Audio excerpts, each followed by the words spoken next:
Acuplus Interior and Electronics.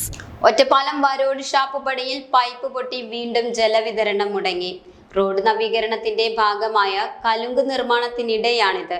Varode മേഖലയിലെ 2000-ലേറെ കുടുംബങ്ങളിലേക്കുള്ള ജലവിതരണമാണ് പ്രതിസന്ധിയിലായത്.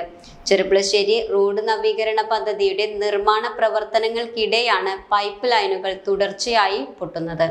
കഴിഞ്ഞ ദിവസം ഷാപ്പുപടി പാൽ സൊസൈറ്റിക്ക് സമീപമാണ് പൈപ്പ് പൊട്ടിയത്. വെള്ളം വൻതോതിൽ പാഴാകാൻ തുടങ്ങിയതോടെ ഇതുവഴിയുള്ള ജലവിതരണം ജല അതോറിറ്റി നിർത്തിവെച്ചു. വരോട് കോലോത്തുപറമ്പ്, ഷാപ്പുപടി, വീട്ടാമ്പാറ, ചേരിക്കുന്ന് പ്രദേശങ്ങളിൽ ഇതോടെ ജലവിതരണം പ്രതിസന്ധിയിലായി. കഴിഞ്ഞ മാസം വരോട് വിഷ്ണു ക്ഷേത്രത്തിനു സമീപം പൈപ്പ് പൊട്ടി 18 ദിവസത്തോളം ജലവിതരണം നിലച്ചിരുന്നു. Time kids pre school, Mannanur road, Vaniyamkulam. Dot view news. കാഴ്ചകളാണ് ലോകം, കണ്ടു തുടങ്ങുക.